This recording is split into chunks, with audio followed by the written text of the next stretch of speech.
नमस्कार जय जगन्नाथ शुभ सकाळ। आज हूँ डिसेम्बर 12 तारिख शुक्रवार। आज दिन अनेक गुरुत्वपूर्ण खबर आसी तेणु वीडियो को शेष पर्यंत देखा मोर आपण को अनुरोध। तेबे आसंतु आज दिन 20 बड़ खबर उपर नजर पकाइबा। वीडियो भल लगिले आपण को भल पाइबा स्वरूप गोटे गोटे लाइक निश्चित करदेवे।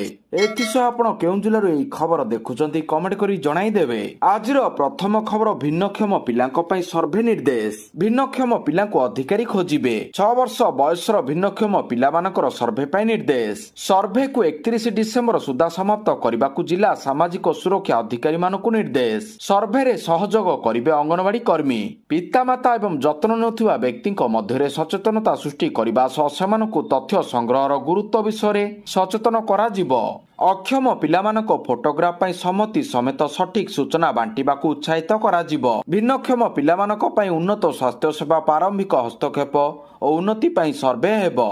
परवर्ती खबर 9 कोटी अमेरिका नागरिकता। राष्ट्रपति डोनाल्ड ट्रम्प घोषणा करिसेंति जे तांकर दीर्घ दिनर प्रतिश्रुतिबद्ध गोल्ड कार्ड आनुष्ठानिक भाव में विक्रय हेबाकू जाउछि, जहाँ 10 लाख अमेरिकीय डॉलर देउथिबा व्यक्ति एवं प्रति विदेशी जन्मित कर्मचारी तुलन में 2 गुण अधिक टंका देउथिबा कॉर्पोरेशन गुड़िक आईनगत स्थिति एवं अमेरिकीय नागरिकता पर एक शेष पथ प्रदान करिबो।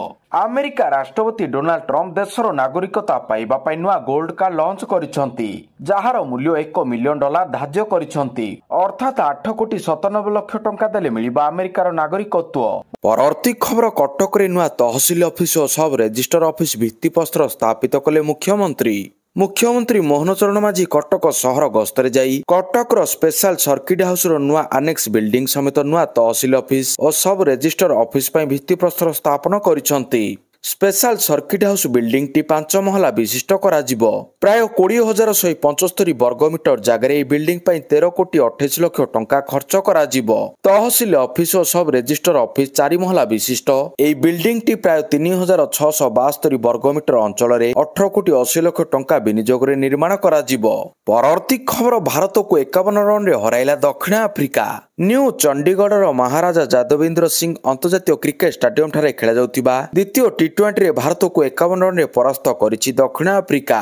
या सहित ए सीरीज रे 1-1 रे बराबर हो जाइछि। दक्षिण आफ्रिका द्वारा रखा जाइथिबा 214 रन लक्ष्यर जवाब रे भारत 19 ओवर गोटिए बॉल रे 162 रन करी ऑल आउट हो जाइतिला। भारत पक्षरु तिलक वर्मा 62 रन करथिबा बेले जितेश शर्मा 27 रन और अक्षर पटेल 21 रन करथिले। हार्दिक पांड्या 20 रन करथिले। दक्षिण आफ्रिका पक्षरु ओटनेल बाटमान 4टी विकेट नैथिबा बेले मार्को जॉनसन, लुंगी एनगिडी और लुथो सिंपला 2टी लेखे विकेट नैथिले। ए मैच रे भारत टॉस जीति प्रथमे बॉलिंग करथिला। दक्षिण आफ्रिकार ओपनर रेजा हेंड्रिक्स मात्र 8 रन करी आउट हो जाइतिबा बेले अन्यतम ओपनर क्विंटन डिको विस्फोरक बैटिंग रो प्रदर्शन करी मात्र 46 बॉल रे 90 रन करथिले। भारत पक्षरु वरुण चक्रवर्ती 2टी और अक्षर पटेल गोटे विकेट नैथिले। परवर्ती खबर क्षमा मागिले इंडिगो अध्यक्ष। इंडिगो संकट भितर क्षमा मागिले अध्यक्ष विक्रम सिंह मेहटा। इंडिगो एयरलाइंस किछि दिन हेबो एक बड़ संकटर सम्मुखीन होइतिला, जहा द्वारा यात्री माने बहु असुविधार सम्मुखीन होइतिले। एतिलागि जहा यात्री मानकु बहुत असुविधार सम्मुखीन कराइतिला। अध्यक्ष विक्रम सिंह मेहटा तांकर प्रथम वीडियो वार्ता रे यात्री मानकु निशर्त क्षमा मागिछंती। से स्वीकार करिछंती जे विमान कंपनी सेमानकु निराश करिछि। परवर्ती खबर प्रसिद्ध तिरुपति मंदिर रे नकली घिओ परे नकली सिल्क दुर्नीतिर पर्दाफाश। नकली घिओ परे नकली सिल्क कपड़ार महा घोटला सामना को तिरुमाला तिरुपति देवस्थानम रे 2015 रु 2025 मध्यरु नकली रेशम चुनी जोगा जाइथिबा जणा पड़िछि। 2015 रु 2025 पर्यंत एक दशंधि धरी आंध्र प्रदेश रे प्रसिद्ध तिरुमाला मंदिर परिचालना करथिबा ट्रस्ट तिरुमाला तिरुपति देवस्थानम टीटीडी रे 53 कोटी टंकार एक रेशम चुनी दुर्नीतिर पर्दाफाश होइछि। एक आभ्यंतरीण विजिलेंस तदंत परे जणा पड़िथिला जे जणे ठिकादार टेंडर डॉक्यूमेंट रे उल्लेख करा जाइथिबा शुद्ध रेशम उत्पाद भाव रे 100 शतकड़ा पॉलिस्टर चुनी को निरंतर जोगाण करुथिले। टीटीडी बोर्ड अध्यक्ष बीआर नायडू द्वारा चिंता प्रकट करिबा परे एक आभ्यंतरीण तदंत आरंभ होइतिला। ठिकादार चुन्नी पई बाध्यतामूलक शुद्ध रेशम बदल रे सस्ता पॉलिस्टर कपड़ा व्यवहार करथिले। ପରବର୍ତ୍ତୀ ଖବର ଆସନ୍ତା 17 ତାରିଖରେ ସାରା ରାଜ୍ୟରେ ହେବ ଓଟିଟି ପରୀକ୍ଷା 45 କେନ୍ଦ୍ରରେ ହେବ ପରୀକ୍ଷା। ଆସନ୍ତା 17 ତାରିଖରେ ସାରା ରାଜ୍ୟରେ ଆୟୋଜିତ ହେଉଛି ଓଟିଟି ପରୀକ୍ଷା। ମାଧ୍ୟମିକ ଶିକ୍ଷା ପରିଷଦ ପରିଚାଳିତ ଏହି ପରୀକ୍ଷାରେ ରାଜ୍ୟର 1,60,379 ଜଣ ପରୀକ୍ଷାର୍ଥୀ ପରୀକ୍ଷା ଦେଉଛନ୍ତି। ଏଥିରେ ଉଭୟ ଇନ୍ ସର୍ଭିସ ଓ ଆଶାୟୀ ଶିକ୍ଷକ ଶିକ୍ଷୟିତ୍ରୀ ଅଛନ୍ତି। ପେପର 1 ରେ 47,720 ଜଣ, ପେପର 2 ରେ 1,12,659 ପରୀକ୍ଷାର୍ଥୀ ଅଛନ୍ତି। ମୋଟ 452ଟି ପରୀକ୍ଷା କେନ୍ଦ୍ର କରାଯାଇଛି। ସମସ୍ତ ପରୀକ୍ଷା କେନ୍ଦ୍ରରେ ସିସିଟିଭି ବ୍ୟବସ୍ଥା ଗ୍ରହଣ କରାଯାଇଛି। ବୋର୍ଡ କାର୍ଯ୍ୟାଳୟ କମାଣ୍ଡ କଣ୍ଟ୍ରୋଲ ରୁମ୍ରୁ ସମସ୍ତ ପରୀକ୍ଷା କେନ୍ଦ୍ର ନିୟନ୍ତ୍ରଣ ବ୍ୟବସ୍ଥା ହୋଇଛି। ଆସନ୍ତା 14 ତାରିଖରୁ ଡିଜିଲକରରେ ପ୍ରଶ୍ନପତ୍ର OMR ସିଟ୍ ପଠାଯାଉଛି। 30ଟି ଜିଲ୍ଲା ପାଇଁ 39ଟି ରୁଟ୍ରେ ଆର୍ମ ପୋଲିସ ସହିତ ପ୍ରଶ୍ନପତ୍ର ପଠାଯାଉଛି। ପରବର୍ତ୍ତୀ ଖବର ଇଣ୍ଡିଗୋର ବଡ଼ ଘୋଷଣା, ଉଡ଼ାଣ ବାତିଲ ହେଲେ ଯାତ୍ରୀଙ୍କୁ ମିଳିବ 10,000 ଟଙ୍କାର ସହାୟତା ରାଶି। ଏବେ ମଧ୍ୟ ଇଣ୍ଡିଗୋ ଏୟାରଲାଇନ୍ସର ସଙ୍କଟ ଜାରି ରହିଛି। ଯାତ୍ରୀମାନେ ନାହିଁ ନଥିବାର ଅସୁବିଧାର ସମ୍ମୁଖୀନ ହେଉଛନ୍ତି। ଏହାକୁ ନେଇ କେନ୍ଦ୍ର ସରକାର ଓ ଇଣ୍ଡିଗୋ ମଧ୍ୟରେ ବିବାଦ ମଧ୍ୟ ଲାଗିଛି। ଏସବୁ ଭିତରେ ଇଣ୍ଡିଗୋ ଏୟାରଲାଇନ୍ସ ତରଫରୁ ଏକ ବଡ଼ ଘୋଷଣା କରାଯାଇଛି, ଯାହା ଯାତ୍ରୀମାନଙ୍କୁ ଆଶ୍ୱସ୍ତି କରିଛି। କମ୍ପାନୀ ତରଫରୁ ଘୋଷଣା କରାଯାଇଛି, ଡିସେମ୍ବର ଆରମ୍ଭରୁ ଦେଖାଦେଇଥିବା ସଙ୍କଟରେ ଯାତ୍ରୀମାନେ ପ୍ରଭାବିତ ହୋଇଛନ୍ତି। ତେଣୁ ସେମାନଙ୍କୁ 10,000 ଟଙ୍କା ଲେଖାଏଁ ସହାୟତା ମିଳିବ। ଏହି ଭାଉଚର ମାଧ୍ୟମରେ ସେ ଗୋଟିଏ ବର୍ଷ ମଧ୍ୟରେ କେବେ ମଧ୍ୟ ଟିକେଟ ବୁକିଂ ପାଇଁ ବ୍ୟବହାର କରିପାରିବେ। ପରବର୍ତ୍ତୀ ଖବର 11 ମାଓବାଦୀଙ୍କ ବିରୋଧରେ ଚାର୍ଜସିଟ୍ ଦାଖଲ। ରାଉରକେଲା ବାଙ୍କେ ପଥର ଖଣିରୁ 4,000 କିଲୋ ବିସ୍ଫୋରକ ଲୁଟ୍ ଘଟଣା। NIA 11 ମାଓବାଦୀଙ୍କ ବିରୋଧରେ ଚାର୍ଜସିଟ୍ ଦାଖଲ କରିଛି। ଏହି ଘଟଣାରେ 1000 ପୃଷ୍ଠା ସମ୍ବଳିତ ଚାର୍ଜସିଟ୍ ଦାଖଲ ସହ NIA ତଦନ୍ତ ଜାରି ରଖିଛି। ରାଉରକେଲାରେ ଏକ ପଥର ଖଣିକୁ ବିସ୍ଫୋରକ ନେବା ଆଣିବା ସମୟରେ CPI ମାଓଇଷ୍ଟ ଟେରର ଅର୍ଗାନାଇଜେସନର ସଦସ୍ୟମାନେ ଏହାକୁ ଲୁଟ୍ କରିଥିଲେ। ପରବର୍ତ୍ତୀ ଖବର ଭୁବନେଶ୍ୱରରେ ଆୟୋଜିତ ରାଜ୍ୟସ୍ତରୀୟ ନିଯୁକ୍ତି ମେଳାରେ 591 ଜଣଙ୍କୁ ନିଯୁକ୍ତି ପତ୍ର ବାଣ୍ଟିଲେ ମୁଖ୍ୟମନ୍ତ୍ରୀ ମୋହନ ଚରଣ ମାଝୀ। ମୁଖ୍ୟମନ୍ତ୍ରୀ ପୂର୍ତ୍ତ ବିଭାଗ, ଜଳ ସମ୍ପଦ ବିଭାଗ, ନଗର ଉନ୍ନୟନ ବିଭାଗର ନବ ନିଯୁକ୍ତଙ୍କୁ ନିଯୁକ୍ତି ପତ୍ର ବାଣ୍ଟିଲେ। ଜଳ ସମ୍ପଦ ବିଭାଗର 252 ଜଣ, ପୂର୍ତ୍ତ ବିଭାଗର 197 ଜଣ, ଗୃହ ନିର୍ମାଣ ଓ ନଗର ଉନ୍ନୟନ ବିଭାଗର 142 ଜଣଙ୍କୁ ନିଯୁକ୍ତି ପତ୍ର ବଣ୍ଟନ କରାଯାଇଛି। ଏହି ଅବସରରେ ନବ ନିଯୁକ୍ତଙ୍କୁ 3 ଗୁରୁତ୍ୱପୂର୍ଣ୍ଣ ପରାମର୍ଶ ଦେଇଛନ୍ତି। ସରକାର ସାଧୁତା ଓ କର୍ତ୍ତବ୍ୟନିଷ୍ଠା ଉପରେ ଗୁରୁତ୍ୱ ଦେଉଛନ୍ତି। ଦୁର୍ନୀତିରୁ ଉର୍ଦ୍ଧ୍ୱରେ ରହି କର୍ତ୍ତବ୍ୟ ଓ ଦାୟିତ୍ୱ ସମ୍ପାଦନ କରନ୍ତୁ। ପରବର୍ତ୍ତୀ ଖବର ଜବରଦଖଲକାରୀଙ୍କୁ ରାଜସ୍ୱ ମନ୍ତ୍ରୀଙ୍କ କଡ଼ା ଚେତାବନୀ। ପ୍ରଭାବଶାଳୀ ଜମି ଜବରଦଖଲକାରୀଙ୍କୁ ରାଜସ୍ୱ ମନ୍ତ୍ରୀଙ୍କ କଡ଼ା ଚେତାବନୀ। କହିଲେ ଏବେ ମଧ୍ୟ ସମୟ ଅଛି, ଜମି ଫେରାଅ, ନହେଲେ ଉଚ୍ଛେଦ ଖର୍ଚ୍ଚ ଟଙ୍କା ମଧ୍ୟ ଆଦାୟ ହେବ। ଜବରଦଖଲକାରୀଙ୍କ ଡାଟାବେସ୍ ପ୍ରସ୍ତୁତ ପାଇଁ ତହସିଲଦାରଙ୍କୁ ନିର୍ଦ୍ଦେଶ ରହିଛି। ଆବଶ୍ୟକତା ପାଇଁ ଭିତ୍ତିଭୂମି ଗରିବ ଜବରଦଖଲ କରିଥିଲେ ପାଇବେ 4 ଡେସିମିଲ୍। ପ୍ରଭାବଶାଳୀ ଜବରଦଖଲକାରୀ ଏବେ ମଧ୍ୟ ସମୟ ଅଛି, ଛାଡ଼ି ଦିଅନ୍ତୁ। ପରବର୍ତ୍ତୀ ଖବର 6 ମାସ ଭିତରେ ତଟରକ୍ଷୀ ବାହିନୀ ସେନାକୁ ମିଳିବ ଅପଡେଟ୍ ଧ୍ରୁବ ହେଲିକପ୍ଟର। ଭାରତୀୟ ତଟରକ୍ଷୀ ବାହିନୀ ଏବଂ ଭାରତୀୟ ନୌସେନାକୁ ମିଳିବ ଅପଡେଟ୍ ଧ୍ରୁବ ହେଲିକପ୍ଟର। ମିଳିଥିବା ସୂଚନା ଅନୁସାରେ ଜଣେ ବରିଷ୍ଠ ଅଧିକାରୀ କହିଛନ୍ତି, ଏହି ଅପଡେଟ୍ ପର୍ଯ୍ୟାୟକ୍ରମେ କାର୍ଯ୍ୟକାରୀ କରାଯିବ, ଯାହା ପରେ ପ୍ରାୟ 6 ମାସ ଭିତରେ ଆଧୁନିକ ହେଲିକପ୍ଟର ଗୁଡ଼ିକୁ ICG ଏବଂ ନୌସେନାକୁ ହସ୍ତାନ୍ତର କରାଯିବ। ଜାତୀୟ ଗଣମାଧ୍ୟମରୁ ମିଳିଥିବା ସୂଚନା ଅନୁସାରେ ଜାନୁଆରୀ 5ରେ ତଟରକ୍ଷୀ ବାହିନୀ ଦ୍ୱାରା ପରିଚାଳିତ ଏକ ALH ଧ୍ରୁବ ହେଲିକପ୍ଟର ଦୁର୍ଘଟଣାର ତଦନ୍ତ କରୁଥିବା ତଦନ୍ତ କମିଟି ଅନେକ ସୁପାରିଶ କରିଛି। ପରବର୍ତ୍ତୀ ଖବର ଭାରତ ଉପରେ 50% ଆମଦାନୀ ଶୁଳ୍କ ଲାଗୁ କଲା ମେକ୍ସିକୋ। ଆମେରିକା ପରେ ଭାରତ ଉପରେ 50% ପର୍ଯ୍ୟନ୍ତ ଶୁଳ୍କ ବୃଦ୍ଧି କରିଛି ମେକ୍ସିକୋ। ଆସନ୍ତା 2026ରୁ ଏହି ନୂଆ ବର୍ଦ୍ଧିତ ଶୁଳ୍କ ଲାଗୁ ହେବ। ଭାରତରୁ ଆମଦାନୀ ହେଉଥିବା ବିଭିନ୍ନ ସାମଗ୍ରୀ ବା ଉତ୍ପାଦ ଉପରେ ଶୁଳ୍କ ଲାଗୁ ହେବ। ଭାରତ ସମେତ ଚୀନ ଏବଂ ଅନ୍ୟାନ୍ୟ ଏସୀୟ ରାଷ୍ଟ୍ର ଗୁଡ଼ିକ ଉପରେ ମେକ୍ସିକୋ ସରକାର ଏହି ଶୁଳ୍କ ଲାଗୁ କରିଛନ୍ତି। ଗତ ବୁଧବାର ସିନେଟରେ ଏହି ସଂକ୍ରାନ୍ତ ବିଲ୍ ପାସ୍ ହୋଇଛି। ବିଲ୍ ସପକ୍ଷରେ 76ଟି ଭୋଟ ମିଳିଥିବା ବେଳେ 5ଟି ବିରୋଧରେ ଏବଂ 35 ସଦସ୍ୟ ଭୋଟଦାନରୁ ବିରତ ରହିଥିଲେ। ପରବର୍ତ୍ତୀ ଖବର ମାଲକାନଗିରିରେ ସରିଲା ଉପମୁଖ୍ୟମନ୍ତ୍ରୀ କେବି ସିଂହଦେଓଙ୍କ ବୈଠକ। ମାଲକାନଗିରିରେ ପହଞ୍ଚି MB-26 ହିଂସା ଘଟଣାର ସରଜମିନ ତଦନ୍ତ କରିଛନ୍ତି ଉପମୁଖ୍ୟମନ୍ତ୍ରୀ କେବି ସିଂହଦେଓ। MB-26 ହିଂସାକୁ ନେଇ ବରିଷ୍ଠ ଅଧିକାରୀଙ୍କ ସହ ଆଲୋଚନା କରିଛନ୍ତି। ଉପମୁଖ୍ୟମନ୍ତ୍ରୀଙ୍କ ସହ ରହିଛନ୍ତି ମନ୍ତ୍ରୀ ଗୋକୁଳାନନ୍ଦ ମଲ୍ଲିକ। ଏମିତି ରହିଛି ସ୍ଥିତି, ସେ ନେଇ ଦୁଇ ଗୋଷ୍ଠୀ ସହ ଆଲୋଚନା କରିଛନ୍ତି କେବି ସିଂହଦେଓ। ପରବର୍ତ୍ତୀ ଖବର ଭାରତ ଆସିବେ ନେତାନ୍ୟାହୁ। ବୁଧବାର ଇସ୍ରାଏଲ ପ୍ରଧାନମନ୍ତ୍ରୀ ବେଞ୍ଜାମିନ ନେତାନ୍ୟାହୁ ଏବଂ ପ୍ରଧାନମନ୍ତ୍ରୀ ମୋଦିଙ୍କ ମଧ୍ୟରେ ଫୋନ ମାଧ୍ୟମରେ ଆଲୋଚନା ପରେ ଇସ୍ରାଏଲ ପ୍ରଧାନମନ୍ତ୍ରୀଙ୍କ କାର୍ଯ୍ୟାଳୟ ଦାବି କରିଛି ଯେ ଦୁଇ ନେତା ଖୁବ୍ ଶୀଘ୍ର ସାକ୍ଷାତ କରିବେ। ଦିଲ୍ଲୀ ବିସ୍ଫୋରଣ ପରେ ପ୍ରଧାନମନ୍ତ୍ରୀ ମୋଦି ଏବଂ ବେଞ୍ଜାମିନ ନେତାନ୍ୟାହୁଙ୍କ ମଧ୍ୟରେ ଏହି ସାକ୍ଷାତ ପ୍ରଥମ ହେବ। ଉଭୟ ନେତା ଆତଙ୍କବାଦ ପ୍ରତି ଶୂନ୍ୟ ସହନଶୀଳତା ରଖିଛନ୍ତି। ଗୋଟିଏ ଦିନ ପୂର୍ବରୁ ଫୋନ ମାଧ୍ୟମରେ ଆଲୋଚନା ସମୟରେ ପ୍ରଧାନମନ୍ତ୍ରୀ ମୋଦି ଏବଂ ନେତାନ୍ୟାହୁ ଆତଙ୍କବାଦ ବିରୋଧରେ କଠୋର ଆଭିମୁଖ୍ୟ ମଧ୍ୟ ଗ୍ରହଣ କରିଥିଲେ। ଫଳସ୍ୱରୂପ ଦୁଇ ନେତାଙ୍କ ମଧ୍ୟରେ ସମ୍ଭାବ୍ୟ ସାକ୍ଷାତ ପାକିସ୍ତାନରେ ହଇଚଇ ସୃଷ୍ଟି କରିବ ବୋଲି ନିଶ୍ଚିତ ହୋଇଛି। ପରବର୍ତ୍ତୀ ଖବର ପୁରୀ ଜିଲ୍ଲାରେ 3 ବେଳାଭୂମିରେ ହେବ ବ୍ଲୁ ଫ୍ଲାଗ ବିଚ୍। ପୁରୀ ଜିଲ୍ଲାର 3 ବେଳାଭୂମିକୁ ବ୍ଲୁ ଫ୍ଲାଗ ବିଚ୍ରେ ରୂପାନ୍ତର କରାଯିବ। ଏନେଇ ପ୍ରଶାସନିକ ପଦକ୍ଷେପ ନିଆଯାଇଛି। ଏହା ହେଉଛି ଅସ୍ତରଙ୍ଗର ପୀର ଜାହାନିଆ ବେଳାଭୂମି, ପୁରୀର ବାଲେଶ୍ୱର ବେଳାଭୂମି ଓ ଫୁଲପାଟଣା ପର୍ଯ୍ୟଟନ ବେଳାଭୂମି। ଏନେଇ ଆଗ୍ରହୀ ସଂସ୍ଥାଙ୍କ ଠାରୁ ଡିପିଆର ଆହ୍ୱାନ କରିଛି ପୁରୀ ବନଖଣ୍ଡ କାର୍ଯ୍ୟାଳୟ। ଆସନ୍ତା 15 ତାରିଖ ଆବେଦନର ଶେଷ ସମୟ ରହିଛି। ଏହା ପରଦିନ ସମୀକ୍ଷା କରାଯାଇ ଚୂଡ଼ାନ୍ତ ଡିଜାଇନ ବଛାଯିବ। ପରବର୍ତ୍ତୀ ଖବର ଭାରତୀୟ ଜଳସୀମାରୁ ପାକିସ୍ତାନୀ ଡଙ୍ଗା ଜବତ, 11 ଗିରଫ। ଭାରତର ତଟରକ୍ଷୀ ବାହିନୀ ଆଇସିଜି ଏକ ବଡ଼ କାର୍ଯ୍ୟାନୁଷ୍ଠାନ ଗ୍ରହଣ କରିଛି। ଭାରତୀୟ ଜଳସୀମାରେ ପ୍ରବେଶ କରିଥିବା ଏକ ପାକିସ୍ତାନୀ ଡଙ୍ଗାକୁ ଜବତ କରାଯାଇଛି। 11 ଜଣ ଲୋକଙ୍କୁ ମଧ୍ୟ ଗିରଫ କରାଯାଇଛି। ରିପୋର୍ଟ ଅନୁସାରେ ପାକିସ୍ତାନୀ ଡଙ୍ଗାରେ ଥିବା ଲୋକମାନେ ଭାରତୀୟ ଜଳସୀମାରେ ବେଆଇନ ଭାବରେ କାର୍ଯ୍ୟ କରୁଥିଲେ ଏବଂ ମାଛ ଧରିଥିଲେ। ଭାରତୀୟ ତଟରକ୍ଷୀ ବାହିନୀ ଡଙ୍ଗାଟିକୁ ଅଟକାଇବା ସହ ଏହାକୁ ଜବତ କରି ଏଥିରେ ଥିବା ସମସ୍ତ 11 ଜଣଙ୍କୁ ଗିରଫ କରିଛି। ପରବର୍ତ୍ତୀ ଖବର F-16 ଅପଗ୍ରେଡ ପାଇଁ ପାକିସ୍ତାନକୁ 5800 କୋଟି ଦେବ ଆମେରିକା। ଆମେରିକା ପାକିସ୍ତାନ ଏହାର F-16 ଲଢୁଆ ବିମାନକୁ ଅପଗ୍ରେଡ କରିବା ପାଇଁ $686 ନିୟୁତ ପ୍ରାୟ 5800 କୋଟି ଟଙ୍କା ମୂଲ୍ୟର ଉନ୍ନତ ପ୍ରଯୁକ୍ତି ବିଦ୍ୟା ଏବଂ ଯନ୍ତ୍ରାଂଶ ବିକ୍ରୟକୁ ଅନୁମୋଦନ କରିଛି।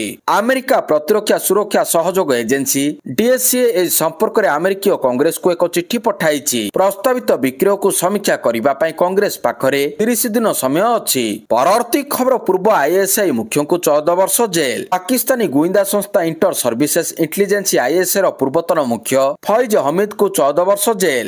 ସେ ପାକିସ୍ତାନର ପ୍ରତ୍ୟେକ ଗୁଇନ୍ଦା ସଂସ୍ଥାର ମୁଖ୍ୟଙ୍କ ପରି ସମାନ ପାପ କରିଥିଲେ। ନିଜ କାମ ଛାଡ଼ି ରାଜନୀତି କରିବା, ଗୁପ୍ତ ସୂଚନା ଲିକ୍ କରିବା, ନିଜ କ୍ଷମତା ଏବଂ ସରକାରୀ ସମ୍ବଳର ଅପବ୍ୟବହାର କରିବା ଏବଂ ଭୁଲ ଭାବରେ ଅନ୍ୟମାନଙ୍କୁ କ୍ଷତି ପହଞ୍ଚାଇବା ଭଳି କାମ କରିଥିଲେ ଫୈଜ। ପରବର୍ତ୍ତୀ ଖବର 6 ରାଜ୍ୟରେ ବଢିଲା SIR ସମୟ ସୀମା।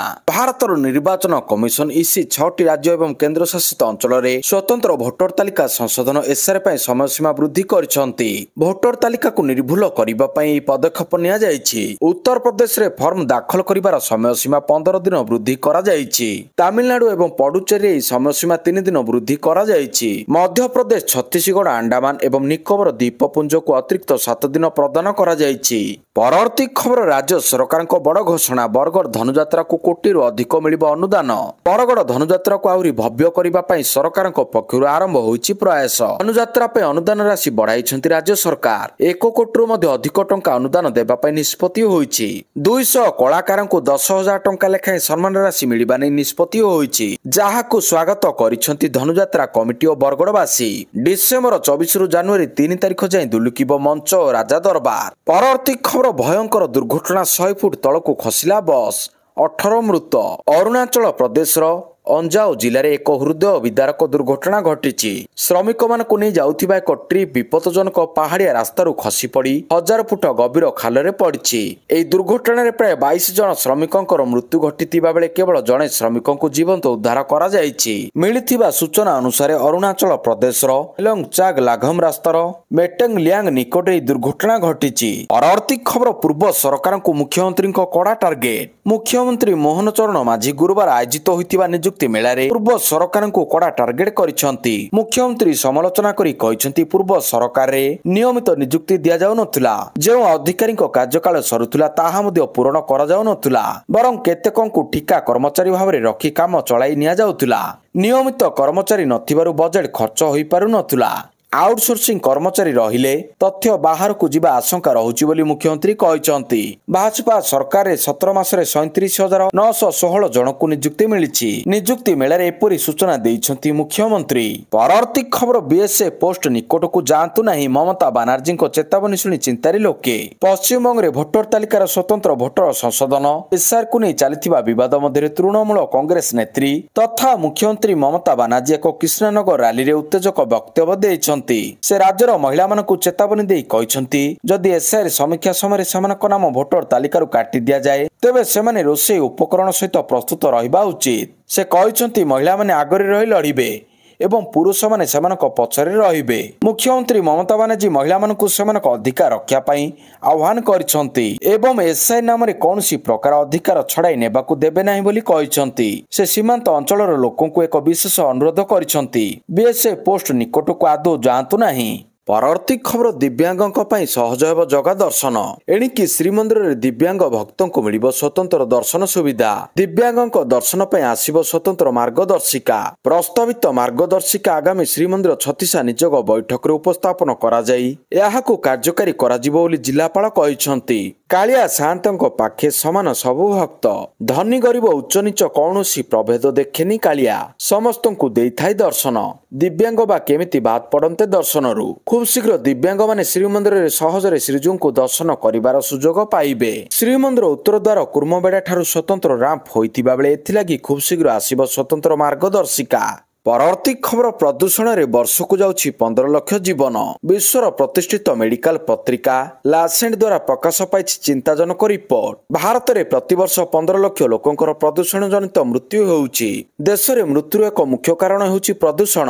ତଥ୍ୟ ସାମ୍ନାକୁ ଆସିବା ପରେ ପରିବେଶ ଏବଂ ସ୍ୱାସ୍ଥ୍ୟ ସୁରକ୍ଷାକୁ ନେଇ ସୃଷ୍ଟି ହୋଇଛି ବଡ଼ ପ୍ରଶ୍ନବାଚୀ। ଅତ୍ୟଧିକ ବାୟୁ ଏବଂ ଜଳ ପ୍ରଦୂଷଣ ଯୋଗୁଁ ବିଭିନ୍ନ ପ୍ରକାର ରୋଗ ବ୍ୟାପିବାରେ ଲାଗିଛି, ଯାହା ଶେଷରେ ଜୀବନ ନେଉଛି। ରିପୋର୍ଟରେ ଏହା ମଧ୍ୟ ଦର୍ଶାଯାଇଛି ପ୍ରଦୂଷଣ କାରଣରୁ ହେଉଥିବା ମୃତ୍ୟୁ ହାରରେ ଭାରତ ବିଶ୍ୱର ପ୍ରମୁଖ ରାଷ୍ଟ୍ରମାନଙ୍କ ମଧ୍ୟରେ ଅଛି। କିନ୍ତୁ ବିଡମ୍ବନାର ବିଷୟ ସଂସଦରେ ଏହି ସମ୍ପର୍କରେ ତଥ୍ୟ ମଗାଯିବାରୁ ସରକାର କହିଛନ୍ତି ଦେଶରେ ପ୍ରଦୂଷଣ ଜନିତ ମୃତ୍ୟୁ ସଂଖ୍ୟା ଉପରେ କୌଣସି ନିର୍ଦ୍ଦିଷ୍ଟ ତଥ୍ୟ ଉପଲବ୍ଧ ନାହିଁ। ପରବର୍ତ୍ତୀ ଖବର IAS ଏବେ ଦିଲ୍ଲୀକୁ ଜଗିବ ସ୍ୱଦେଶୀ ବାୟୁ ପ୍ରତିରକ୍ଷା ପ୍ରଣାଳୀ। କ୍ଷେପଣାସ୍ତ୍ର, ଡ୍ରୋନ୍ ଏବଂ ଯୁଦ୍ଧ ବିମାନ ଆକ୍ରମଣ ଭଳି ବିପଦରୁ ରାଜଧାନୀ ଦିଲ୍ଲୀ NCRକୁ ସୁରକ୍ଷା ଦେବା ପାଇଁ ଭାରତ ଏବେ ନିଜର ବହୁସ୍ତରୀୟ ବାୟୁ ପ୍ରତିରକ୍ଷା ପ୍ରଣାଳୀ ନିୟୋଜିତ କରିବାକୁ ଯାଉଛି। ପ୍ରତିରକ୍ଷା ମନ୍ତ୍ରାଳୟ ଏହି ପ୍ରକଳ୍ପକୁ ତ୍ୱରାନ୍ୱିତ କରୁଛି। ବରିଷ୍ଠ ପ୍ରତିରକ୍ଷା ଅଧିକାରୀଙ୍କ ଅନୁସାରେ ନୂତନ ସମନ୍ୱିତ ବାୟୁ ପ୍ରତିରକ୍ଷା ଅସ୍ତ୍ର ପ୍ରଣାଳୀ IAS ସମ୍ପୂର୍ଣ୍ଣ ଭାବରେ ସ୍ୱଦେଶୀ ଭାବରେ ବିକଶିତ ଅସ୍ତ୍ରଶସ୍ତ୍ରରେ ଗଠିତ ହେବ। ଏହି ପ୍ରଣାଳୀର ମୁଖ୍ୟ ଉପାଦାନ ଗୁଡ଼ିକ ଉଭୟ DRDO ଦ୍ୱାରା ବିକଶିତ। ପରବର୍ତ୍ତୀ ଖବର ନିର୍ବାଚନରେ ଲଢ଼ିବନି ହସିନାଙ୍କ ପାର୍ଟି। MM ନାସିରୁଦ୍ଦିନ ଗୁରୁବାର ଡିସେମ୍ବର 11, 2025ରେ ଘୋଷଣା କରିଛନ୍ତି ଯେ 13ତମ ଜାତୀୟ ବିଧାନସଭା ନିର୍ବାଚନ ଫେବୃଆରୀ 12, 2026ରେ ଅନୁଷ୍ଠିତ ହେବ। ଏହା ବାଂଲାଦେଶରେ ମହମ୍ମଦ ୟୁନୁସ ସରକାରଙ୍କ ବିସ୍ତାର ବିଷୟରେ ଚାଲିଥିବା କଳ୍ପନା ଜଳ୍ପନାର ଅନ୍ତ ଘଟାଇଛି। ଛାତ୍ର ନେତୃତ୍ୱାଧୀନ ହିଂସା ପ୍ରତିବାଦ ପରେ ଅଗଷ୍ଟ 2024ରେ ପ୍ରଧାନମନ୍ତ୍ରୀ ଶେଖ ହସିନାଙ୍କୁ କ୍ଷମତାରୁ ବହିଷ୍କାର କରାଯିବା ପରେ ଏହା ପ୍ରଥମ ନିର୍ବାଚନ ହେବ। ଶେଖ ହସିନାଙ୍କ ଦଳ ଆଗାମୀ ଲିଗ୍ ବାଂଲାଦେଶ ସାଧାରଣ ନିର୍ବାଚନରେ ଅଂଶଗ୍ରହଣ କରିପାରିବ ନାହିଁ। ବାଂଲାଦେଶରେ ଆଗାମୀ ଲିଗ୍ ନିଷିଦ୍ଧ କରାଯାଇଛି। ପରବର୍ତ୍ତୀ ଖବର ଆମେରିକା ରାଷ୍ଟ୍ରପତି ଟ୍ରମ୍ପଙ୍କ ସହ କଥା ହେଲେ ମୋଦି। ଆମେରିକା ମଧ୍ୟରେ ଚାଲିଥିବା ବାଣିଜ୍ୟିକ ତିକ୍ତତା ମଧ୍ୟରେ ପ୍ରଧାନମନ୍ତ୍ରୀ ନରେନ୍ଦ୍ର ମୋଦି ଗୁରୁବାର ଆମେରିକାର ରାଷ୍ଟ୍ରପତି ଡୋନାଲ୍ଡ ଟ୍ରମ୍ପଙ୍କ ସହ ଟେଲିଫୋନ ଯୋଗେ କଥାବାର୍ତ୍ତା କରିଛନ୍ତି। ଏହି ସମୟରେ ଉଭୟ ନେତା ଦିଲ୍ଲୀ ଓ ୱାଶିଂଟନ ମଧ୍ୟରେ ଥିବା ବ୍ୟାପକ ବିଶ୍ୱସ୍ତରୀୟ ରଣନୀତିକ ଭାଗିଦାରୀର ଅଗ୍ରଗତିର ସମୀକ୍ଷା କରିଥିଲେ। ଦୁଇ ନେତା ସମସ୍ତ କ୍ଷେତ୍ରରେ ଦ୍ୱିପାକ୍ଷିକ ସହଯୋଗ କ୍ରମାଗତ ଭାବରେ ମଜବୁତ ହେଉଥିବାରୁ ସନ୍ତୋଷ ବ୍ୟକ୍ତ କରିଥିଲେ। ପ୍ରଧାନମନ୍ତ୍ରୀ ମୋଦି ଏବଂ ଟ୍ରମ୍ପ ଦ୍ୱିପାକ୍ଷିକ ବାଣିଜ୍ୟ ବୃଦ୍ଧି ପାଇଁ ଉଭୟଙ୍କ ମିଳିତ ପ୍ରୟାସରେ ଗତି ବଜାୟ ରଖିବାର ଗୁରୁତ୍ୱ ଉପରେ ଜୋର ଦେଇଥିଲେ।